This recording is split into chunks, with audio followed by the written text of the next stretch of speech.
আসসালামু আলাইকুম, সবাইকে স্বাগত জানাচ্ছি ফিজিক্স ইজ ইকুয়াল টু পদার্থবিজ্ঞানে। আজকে আলোচনা করব যে সময় নির্ভরশীল শ্রোডিঞ্জারের সমীকরণ। সময় নির্ভরশীল শ্রোডিঞ্জারের সমীকরণ, শ্রোডিঞ্জারের সমীকরণ বা time dependent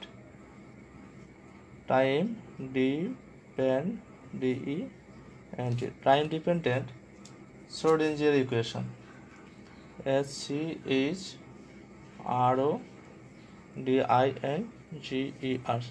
Schrodinger equation. Okay, Schrodinger equation আলোচনার পূর্বে আমরা একটা যে তরঙ্গ অপেক্ষক আছে সেই তরঙ্গ অপেক্ষকটা লিখি। তরঙ্গ অপেক্ষকটা হলো সাই equal to AE⁻IKX - omega t. এখানে যে এক্স আছে সে এক্স এবং টি হলো চলক, আর কে হলো সঞ্চালন ধ্রুবক, আর ওমেগা হলো কৌণিক কম্পাঙ্ক। এই কেটা যেটা আছে সেটা সঞ্চালন, ওমেগা কৌণিক কম্পাঙ্ক, এক্স আর টি চলক, আর আই হলো কাল্পনিক নাম্বার। ওকে, এখানে সঞ্চালন ধ্রুবক তরঙ্গ অপেক্ষকের সংজ্ঞাটা কি? তরঙ্গ অপেক্ষক আমরা জানি যে যে রাশির পর্যায়বৃত্ত পরিবর্তন হয়, একটা পর্যায় ঘটে, পূর্ণ একটা রোটেট ঘটে, তাকে তরঙ্গ অপেক্ষক বলে। আমরা তরঙ্গের ডেফিনেশন কি জানি? যে পর্যায়বৃত্ত আন্দোলন কোনো জড় মাধ্যমের এক স্থান থেকে অন্য স্থানে শক্তি সঞ্চালন করে, অর্থাৎ পর্যায়বৃত্ত হতে হবে আন্দোলনটা, রোটেট হতে হবে, নির্দিষ্ট বিন্দুকে কেন্দ্র করে নির্দিষ্ট দিক থেকে নির্দিষ্ট সময় পর পর অতিক্রম করতে হবে। এরকম একটা তরঙ্গ অপেক্ষক আমরা লিখছি, যেটা হলো সাই = AE⁻KX - ওমেগা টি। এটা হলো আমার তরঙ্গ অপেক্ষক, আমি এটা লিখলাম। আচ্ছা, এখান থেকে আমাদের এক্স আর টি এর যেহেতু আমরা চলক ধরলাম, তাহলে আমাদের কে আর ওমেগার মানগুলো নির্ণয় করতে হবে। আমরা প্রথমে ওমেগার মানটা নির্ণয় করি। এখন আইনস্টাইনের ফটোতড়িৎ যেই সমীকরণ আছে, বিখ্যাত তার সমীকরণ E=hν। ই হলো যে প্লাঙ্কের ধ্রুবক আছে সেই প্লাঙ্কের ধ্রুবক, আর নিউ হলো কম্পাঙ্ক বোঝাচ্ছে, এখানে নিউ দ্বারা আমরা কম্পাঙ্ক বোঝাই। আচ্ছা, এখন এটাকে আমরা একটু মডিফাই করি। এইচকে যদি আমরা h/2π লিখি, আর নিউর সাথে যদি আমরা 2π গুণ করে দিই নিউ, এই h/2π এটাকে আমরা এইচ কাট লিখতে পারি, কারণ আমরা জানি যে এইচ আর এইচ কাটের যে অনুপাত আছে সেটাই 2π। ওকে, আর ওমেগার টোয়াইস পাই নিউ যেটা আছে সেটার পরিবর্তে আমরা লিখতে পারি ওমেগা = টোয়াইস পাই নিউ। তার মানে আমি এখানে পেয়ে গেলাম যে এইচ ওমেগা এটা আমরা পেলাম। আচ্ছা, এখন আমরা ওমেগার মানটা বের করে নিই। এখান থেকে ওমেগা = কি বের করা যায়? E/h²। এটা হলো আমার ওমেগার মান, আমি বের করে নিচ্ছি। এরপরে আমরা এখান থেকে কে এর মানটা আমার দরকার। কে এর মানটা আমি কীভাবে বের করব? আমরা ডি ব্রগলির সমীকরণটা ব্যবহার করব। বিজ্ঞানী ডি ব্রগলি যে সমীকরণ দিয়েছে দ্বিবস্তু নিয়ে, সেখানে ও বলছে যে ল্যামডা = h/p। এখানে আমরা লিখতে পারি p = h/λ। পক্ষান্তর করে দিলাম, এই পিটা উপরে নিলাম, এই পাশে আর ল্যামডাটাকে নিচে নিয়ে আসলাম। ওকে, এরপরে ওই একই নিয়ম আমরা এইচকে h/2π লিখব, আর এখানে টোয়াইস পাই দ্বারা গুণ করে দেব, ল্যামডাটা আলাদা করে লিখলাম। তো এইটুকুর কি হয়? এইটুকু h/2π আমরা এইচ কাট লিখতে পারি, আর টোয়াইস পাই /λ এটাকে আমরা কি লিখতে পারি? টোয়াইস পাই বাই ল্যামডা = কে লিখতে পারি। কে হলো সঞ্চালন ধ্রুবক, কে টোয়াইস পাই বাই ল্যামডা, এটা হলো সঞ্চালন ধ্রুবক। ওকে, আমরা তাহলে মান পেয়ে গেলাম। এখানে p h/k, এটা মান পেলাম। আমাদের মান দরকার হলো কে, আমরা কে এর মানটা নির্ণয় করে নিই। কে p/h², এটা আমরা কে এর মান পেয়ে গেলাম। এখানে আমরা ওমেগার মান পেলাম, এখানে আমরা কে এর মান পেলাম। ওকে, এরপরে এখন আমাদের যে সঞ্চালন ধ্রুবকটা আছে সেই সঞ্চালন ধ্রুবকটা আমাদের কি আছে? সরি, আমাদের যে তরঙ্গ অপেক্ষকটা আছে সেই তরঙ্গ অপেক্ষকটা আমাদের কী ছিল? তরঙ্গ অপেক্ষকটা ছিল যে psi is equal to A e to the power i k x minus omega t. Okay, আমাদের কে এর মান কী পেয়েছি আমরা কে এর মান পাইছি p divided by A square, আর ওমেগার মান আমরা বের করছি কি? ওমেগার মান বের করছি E divided by A square. আমরা এই মানগুলো এখানে বসাই দেব। মানগুলো যদি আমরা বসাই, A is equal to A psi is equal to A e to the power i, k এর মান আমরা বসাবো p divided by A square, আর একটা এক্স আছে, তার মানে পি এক্সটা আমরা উপরে লিখে দিলাম, আর মাইনাস ওমেগার মান আমরা কি পাইছি? E divided by A square, E a square, আর উপরে একটা টি আছে, আমরা টিটা লিখে দিলাম। ওকে, এটা হলো আমাদের যে তরঙ্গ অপেক্ষক আছে সেই তরঙ্গ অপেক্ষকের মানগুলো কে আর ওমেগার মান বসানোর পরে যেটা পাইছি সেই তরঙ্গ অপেক্ষকটা, এটাকে আমরা একটা ইকুয়েশন দিয়ে রাখি। এটা 1 নম্বর ইকুয়েশন। এখন আমরা টাইম ডিপেন্ডেন্ট শ্রোডিঞ্জার ইকুয়েশন বের করব। টাইম ডিপেন্ডেন্ট শ্রোডিঞ্জার ইকুয়েশন বের করতে হলে এই সাই যেটা আছে এই সাইটাকে পরপর দুইবার এক্স এর সাপেক্ষে অন্তরীকরণ করতে হবে। এক্স এর সাপেক্ষে অন্তরীকরণ করতে হবে দুইবার। তা আমরা প্রথমবার করি, অর্থাৎ এরকম D psi divided by D x. তো এটা D psi divided by D x আমাদের কী হয়? D d x A e to the power i P x divided by A square, A e to the power i P x divided by A square minus E T divided by A square. Okay, এটা হলো আমাদের অন্তরীকরণে আমরা ইয়েটা লিখলাম। আমরা করি যে এক্সের সাপেক্ষে এটার অন্তরীকরণ, এক্সের সাপেক্ষে অন্তরীকরণ যদি হয় তাহলে আমরা এটাকে যে ধ্রুবকটা আছে সেই ধ্রুবকটাকে আলাদা লিখে দিলাম, কারণ এর অন্তরীকরণ হয় না, এটা ধ্রুব, এটাকে আমরা নামালাম। আর ই টু দি পাওয়ার এক্সের ডিফারেন্সিয়াল কি? ই টু দি পাওয়ার এক্সের ডিফারেন্সিয়াল হলো ই টু দি পাওয়ার এক্স, তার মানে আমরা P x divided by A square minus E T divided by A square, যেটা আছে সেটাই লিখে দিলাম। কিন্তু এটা তো এক্স না, এটাকে আবার করতে হবে আলাদাভাবে। D d x i P x divided by A square minus E T divided by A square. Okay, এটা আমরা দ্বিতীয়বার করতে হবে কারণ এটা এক্স না। ওকে, এটা হলো কি? এটা হলো i P x divided by A square minus E T divided by A square. তো আমরা এটা করি, A e to the power i P x divided by A square minus E T divided by A square. Okay, তারপর হলো কি? এই ডিএক্সের সাপেক্ষে এখানে যদি আমরা অন্তরীকরণ করি তখন একটা আই ধ্রুব চলে আসে, আর এইটুকু এক্সের, তাই আমরা এই এক্সের টুকুর মধ্যে ধ্রুবপদ আছে P divided by A square, তো আমরা P divided by A square লিখে দিলাম। ডিটা এক্সের যদি আমরা ডিফারেন্সিয়াল করি তাহলে 1, আর এইটুকু আমাদের কোনো চলরাশি নাই, এক্সের সাপেক্ষে যেহেতু আমি করতেছি এখানে এক্সের কোনো চলরাশি নাই, তার মানে এইটুকুই। তো আমরা এইখান একটু সামনে নিয়ে আসি, a i p divided by A square, আর এটা যেভাবে আছে এটা লিখলাম, আর এইটুকুর পরিবর্তে আমরা লিখতে পারি সাই।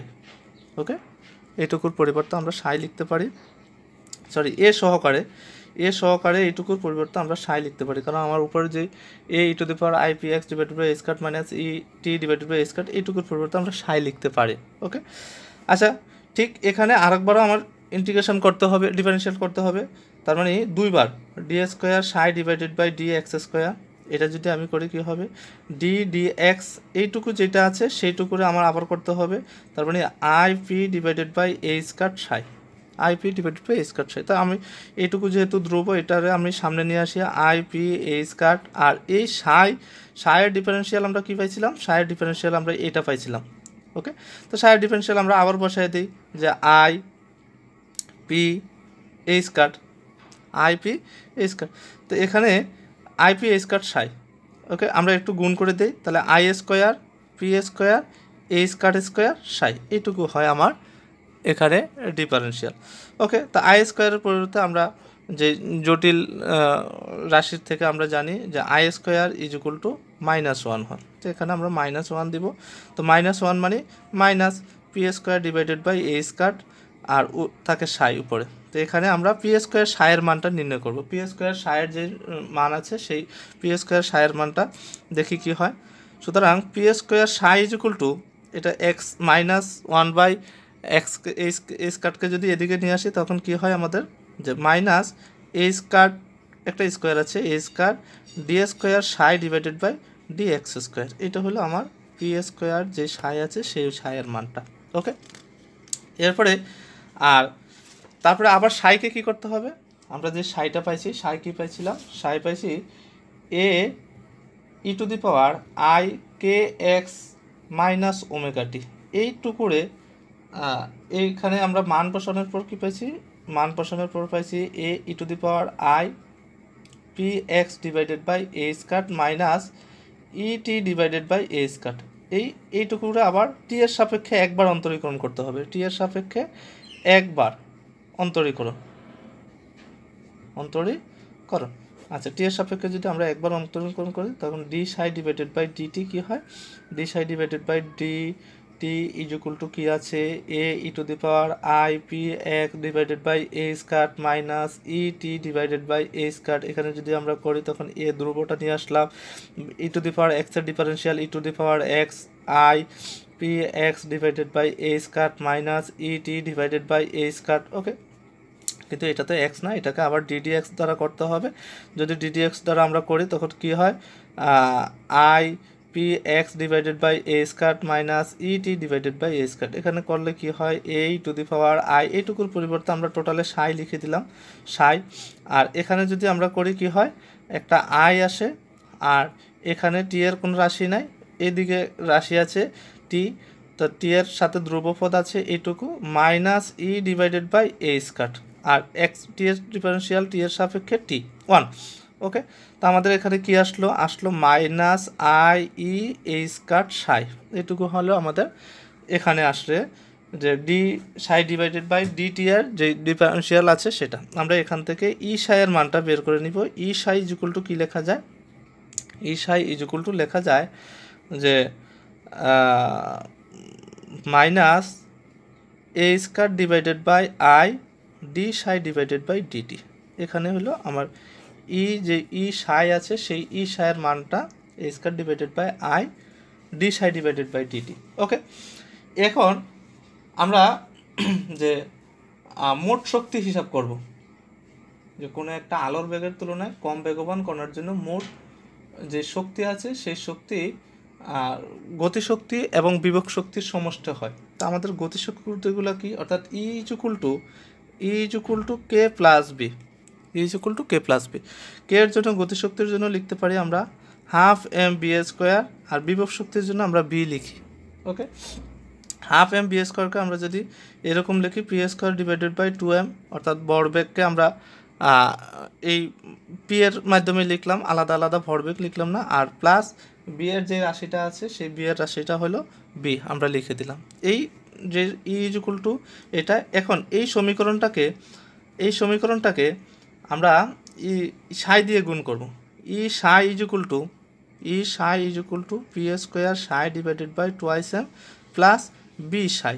ওকে, এই সমীকরণ যেটা আছে সেটা আমরা এখানে মান বসাবো। এটা 2 নম্বর যে সমীকরণ দিলাম সেই 2 নম্বর সমীকরণটাতে আমরা মান বসাবো। কি এর মান, ই সাইয়ের মান আমাদের আছে, তার মানে আমরা ই সাইয়ের মান বসাবো।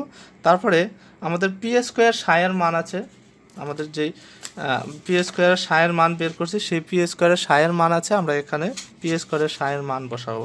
ওকে, আমরা ই সাইয়ের মানটা যদি বসাই, ই সাইয়ের মানটা কি আছে,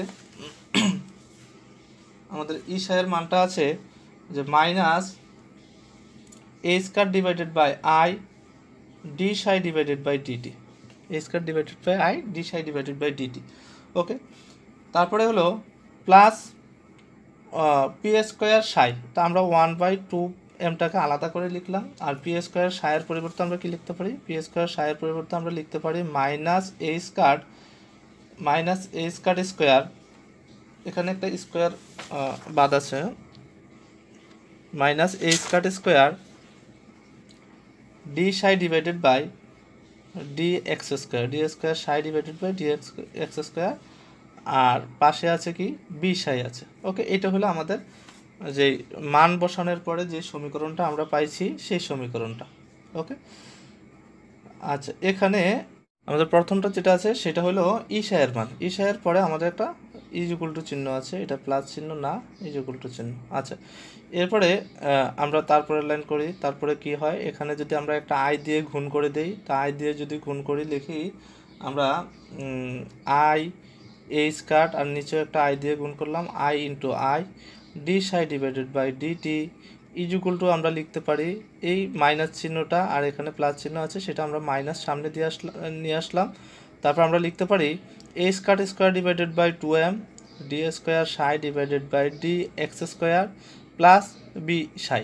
ওকে, এই আই যদি গুণ করি তখন আমাদের দুইটা আই যদি আমরা গুণ করি তখন আমাদের কি হয়, -1। এখানে যদি আমরা -1 লিখি, তার উপরে একটা মাইনাস আছে, তো মাইনাসে মাইনাসে আমাদের সেখানে কি হয়ে যায়, প্লাস হয়ে যায়। তো আমরা লিখতে পারি I A square D psi divided by DT is equal to minus A square divided by 2m D square psi divided by D x square plus B psi. এই যে রাশিটা আছে সেটা হলো আমাদের একমাত্রিক ক্ষেত্রে সময় নির্ভরশীল শ্রোডিঞ্জার ইকুয়েশন, একমাত্রিক ক্ষেত্রে। ওকে, এটাকে যদি আমরা ত্রিমাত্রিক করতে চাই, তিনটা মাত্রা দিতে চাই, এটা এক্স অ্যাক্সিস, এটা ওয়াই অ্যাক্সিস, এটা জেড অ্যাক্সিস, এরকম আমরা যদি তিনটা মাত্রা দিতে চাই, তাহলে আমাদের যেই এটা আছে, সমীকরণটা আছে, সেটাকে আমরা কি করব, সেটাকে আমরা করব যে এইটুকু আমরা একটু আগে লিখি, এইটুকু আমরা একটু আগে লিখি। আচ্ছা, আগে যদি লিখি minus A square divided by 2m D square by D x square psi plus d square psi divided by d y square plus d square psi divided by d z square. Okay, এটা হলো এইটা, plus B সাই যেটা আছে, B সাইয়ের সাথে আমরা কি দিব, X Y Z T, X Y Z T, যেহেতু স্থানাঙ্ক এক্স ওয়াইয়ের সাথে সম্পর্কিত এবং টি এর সাথে সময় নির্ভরশীল টি দিলাম, is equal to I A square D by DT psi. এটা হলো আমার ত্রিমাত্রিক ক্ষেত্রে সময় নির্ভরশীল শ্রোডিঞ্জার ইকুয়েশন। এইটুকুর পরিবর্তে আমরা একটা ডেল বসায় দিই, বা আমরা লিখতে পারি minus A square divided by 2m del square psi plus B psi x Y Z t is equal to I A square D by dt d psi divided by dt. এটা হলো আমার যে ত্রিমাত্রিক ক্ষেত্রে শ্রোডিঞ্জার ইকুয়েশন। এই সাই দ্বারা কি বোঝায়, সাই দ্বারা বোঝায় বা সাই স্কোয়ার দ্বারা বোঝায় যে d square by D x square plus d square divided by d y square plus d square divided by d z square. Okay, এটা হলো ত্রিমাত্রিক ক্ষেত্রে যখন আমরা লিখব তখন তিনটেই স্থানাঙ্ক আসবে, D X D Y D Z. আচ্ছা, এটা হলো ত্রিমাত্রিক ক্ষেত্রে শ্রোডিঞ্জার ইকুয়েশন। এখন যদি ত্রিমাত্রিক ক্ষেত্রে যে গতিশীল কণা আছে, সেই গতিশীল কণা যদি কণার বিভব শক্তি যদি 0 হয়, অর্থাৎ বি ইজ ইকুয়াল টু যদি 0 হয়, তখন আমার ত্রিমাত্রিক ক্ষেত্রে যে শ্রোডিঞ্জার ইকুয়েশনটা আছে সেটা কি হবে, সেটা শ্রোডিঞ্জার ইকুয়েশন হবে, যদি বি ইজ ইকুয়াল টু 0 হয় তখন হবে minus A square divided by 2m del square psi plus এইটুকু zero is equal to I A square D psi divided by dt, d psi divided by dt. এটা হলো আমার যে ত্রিমাত্রিক ক্ষেত্রে। তবে যে গতিশীল কণা আছে সেই গতিশীল কণার উপর ক্রিয়াশীল বিভব শক্তি বা V is equal to 0। Okay.